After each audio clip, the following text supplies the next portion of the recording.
السلام علیکم ورحمۃ اللہ وبرکاتہ۔ پیارے دوستو، کیفی نیٹ ورک 1 کے پر آپ کا خیر مقدم ہے، جہاں ہم لاتے ہیں آپ کے لیے اسلامی تاریخ کی دلچسپ اور سبق آموز کہانیاں جو آپ کی روح کو تر و تازہ کر دے گی۔ آج کی یہ ویڈیو ایک ایسی شخصیت پر ہے جس نے اسلام کی ایک اہم عبادت کو نئی شکل دی۔ جی ہاں، ہم بات کر رہے ہیں اذان کی شروعات کی، جو ایک خواب سے شروع ہوئی اور آج پوری دنیا میں گونج رہی ہے۔ اگر آپ یہ جاننا چاہتے ہیں کہ اذان کب، کیسے اور کس صحابی کے ذریعے آئی، تو اس ویڈیو کو آخر تک دیکھیے گا۔ یہ ویڈیو نہ صرف انٹرسٹنگ ہے بلکہ آپ کی ایمان کی طاقت بڑھانے والی بھی ہے۔ تو تیار ہو جائیے ایک تاریخی سفر کے لیے جہاں ہر لفظ حقیقت سے بھرا ہوا ہے۔ تو چلیے شروع کرتے ہیں اس مشہور واقعے کو پوری تفصیل کے ساتھ۔ دوستو، آج ہم بات کریں گے حضرت عبداللہ بن زید بن ثعلبہ رضی اللہ تعالی عنہ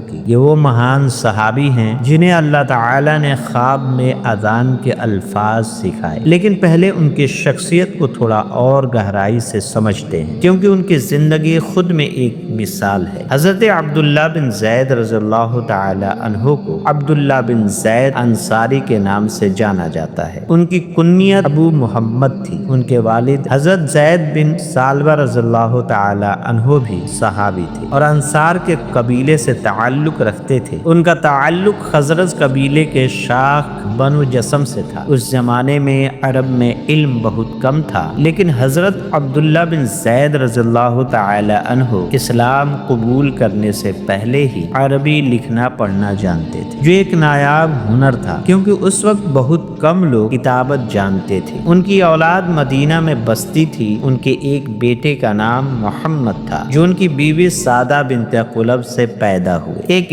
بیٹی ام حمین تھی جن کی والدہ یمن سے تعلق رکھتی تھی۔ ان کے بھائی ریس بن زید رضی اللہ تعالی عنہ بھی صحابی تھے اور بدر کے غزوے میں شریک ہوئے۔ ان کی ایک بہن قربہ بنت زید رضی اللہ تعالی عنہا بھی صحابیہ تھی۔ حضرت عبداللہ بن زید رضی اللہ تعالی عنہ نے بیعت عقبہ میں 70 انصار کے ساتھ شرکت فرمائی تھی۔ انہوں نے غزوہ بدر، احد، خندق اور تمام دوسری جنگوں میں حضور پاک صلی اللہ تعالی علیہ وسلم کے ساتھ کندھے سے کندھا ملا کر لڑے۔ فتح مکہ کے موقع پر بنو حارث بن خزرج کا جھنڈا ان کے ہاتھ میں تھا، جو ان کی بہادری اور امانت داری کی دلیل ہے۔ اب آتے ہیں اس مشہور واقعے کی طرف جو اذان کی شروعات سے تعلق رکھتا ہے۔ یہ واقعہ سن 1 ہجری کا ہے، جب مسجد نبوی کی تعمیر ہو چکی تھی۔ اس وقت مسلمانوں کے لیے ایک بڑا مسئلہ تھا کہ نماز کے لیے لوگوں کو کیسے جمع کیا جائے۔ پہلے صحابہ خود وقت کا اندازہ لگا کر مسجد میں جمع ہو جاتے تھے، لیکن یہ طریقہ مکمل نہیں تھا۔ حضور پاک صلی اللہ تعالی علیہ وسلم نے اس پر غور فرمایا۔ کچھ صحابہ نے مشورہ دیا کہ ایک جھنڈا لگا دیا جائے تاکہ لوگ اسے دیکھ کر ایک دوسرے کو خبر کر دیں، لیکن حضور کو یہ پسند نہیں آیا کیونکہ اس میں تاریخ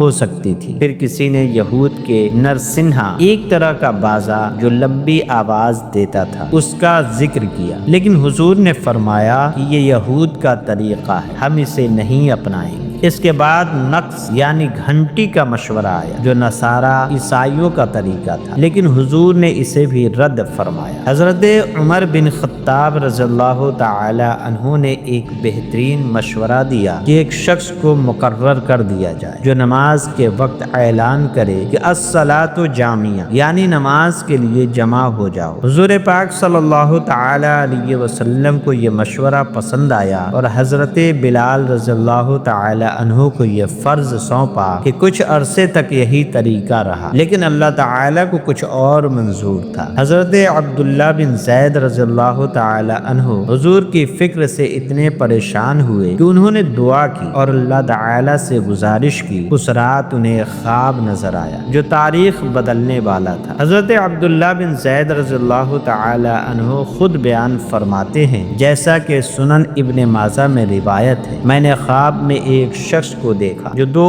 ہرے کپڑے پہنے ہوئے تھا اور اس کے ہاتھ میں ایک نقص گھنٹی تھا۔ میں نے اس سے کہا، اے اللہ کے بندے، کیا تو یہ نقص بیچے گا؟ اس نے پوچھا، تو اس سے کیا کرے گا؟ میں نے کہا ہم اس سے لوگوں کو نماز کے لیے بلائیں گے۔ اس نے فرمایا کیا میں تجھے اس سے بہتر طریقہ نہ بتاؤں؟ میں نے کہا کیوں نہیں، ضرور بتاؤ۔ پھر اس نے اذان کے الفاظ دہرائے، اللہ اکبر اللہ اکبر اللہ اکبر اللہ اکبر، اشہد ان لا الہ الا اللہ اشہد ان لا الہ الا اللہ اشہد ان محمد الرسول اللہ اشہد ان محمد الرسول اللہ، حی علی الصلاۃ حی علی الصلاۃ حی علی الفلاح حی علی الفلاح، اللہ اکبر اللہ اکبر، لا الہ الا اللہ۔ یہ الفاظ 4 بار تکبیر سے شروع ہوتی ہے جو اللہ کی عظمت بیان کرتے ہیں، پھر 2 بار توحید کی گواہی، 2 بار رسالت کی گواہی، پھر نماز کی دعوت 2 بار، کامیابی کی دعوت 2 بار، پھر 2 بار تکبیر اور آخر میں توحید۔ ہر لفظ میں ایک گہرا مطلب ہے۔ اللہ اکبر ہمیں یاد دلاتا ہے کہ اللہ سب سے بڑا ہے، ہر چیز سے بالا۔ اشہد ان لا الہ الا اللہ ہمیں توحید کی تعلیم دیتا ہے کہ صرف اللہ ہی عبادت کے لائق ہے۔ اشہد ان محمد رسول اللہ کی رسالت پر ایمان لانے کی دعوت ہے۔ حی علی الصلاۃ نماز کی طرف بلاتا ہے جو دین کا ستون ہے۔ حی علی الفلاح کی طرف اشارہ کرتا ہے جو جنت اور اللہ کی رضا ہے۔ پھر وہ شخص تھوڑا پیچھے ہٹا اور کہا کہ جب نماز کھڑی ہو تو اقامت میں الفاظ کہو، اللہ اکبر اللہ اکبر، اشہد ان لا الہ الا اللہ اشہد ان محمد رسول اللہ، حی علی الصلاۃ حی علی الصلاۃ حی علی الفلاح حی علی الفلاح، قد قامت الصلاۃ قد قامت الصلاۃ، اللہ اکبر اللہ اکبر، لا الہ الا اللہ۔ یہ اقامت ہے جس میں قد قامت الصلاۃ 2 بار جوڑا جاتا ہے، مطلب نماز کھڑی ہو گئی، جلدی آؤ۔ صبح ہونے پر حضرت عبداللہ بن زید رضی اللہ تعالی عنہ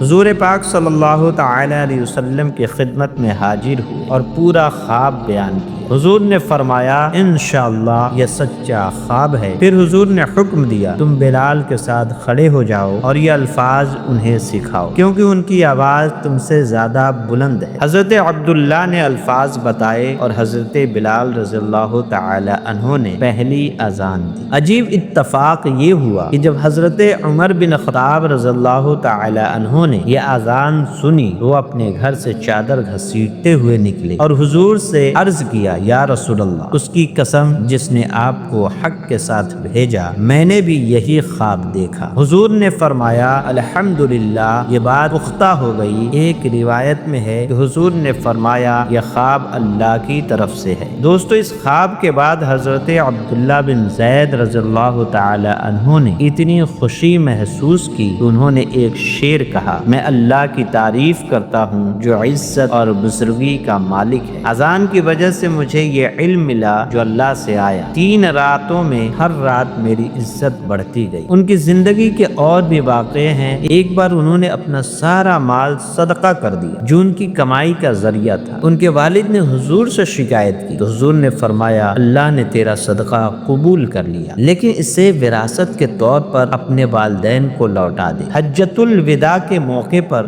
مینا میں حضور نے قربانیاں تقسیم کی۔ حضرت عبداللہ اور ان کے ساتھی کو کچھ نہ ملا تو حضور نے اپنے بال اور ناخن تبرک کے طور پر عطا فرمائے۔ جب حضور پاک صلی اللہ تعالی علیہ وسلم کا وصال ہوا تو حضرت عبداللہ اتنے صدمے میں تھے کہ انہوں نے دعا کی اے اللہ میری نظر لے لے تاکہ میں حضور کے بعد کسی کو نہ دیکھوں۔ ان کی دعا قبول ہوئی اور وہ نابینا ہو گئے۔ ان کی وفات کے بارے میں اختلاف ہے لیکن اکثر روایتوں سے 32 ہجری میں حضرت عثمان رضی اللہ تعالی عنہ کی خلافت کے آخری دور میں مدینہ میں ہوئی جب ان کی عمر 64 سال تھی۔ حضرت عثمان نے ان کی نماز جنازہ پڑھائی۔ دوستو یہ تھی حضرت عبداللہ بن زید رضی اللہ تعالی عنہ کی زندگی اور اذان کی شروعات کی پوری تفصیلی کہانی۔ یہ واقعہ ہمیں سکھاتا ہے کہ اللہ تعالیٰ اپنے بندوں کو خوابوں سے بھی ہدایت دیتا ہے۔ اگر آپ کو یہ ویڈیو پسند آئی ہو تو چینل کیفی نیٹ ورک 1 کو سبسکرائب کریں، لائک کریں، کمنٹ میں اپنی رائے بتائیں اور شیئر کریں۔ اگلی ویڈیو میں ملتے ہیں کسی اور تاریخی کہانی کے ساتھ، تب تک کے لیے آپ ہمیں اجازت دیں۔ اللہ حافظ۔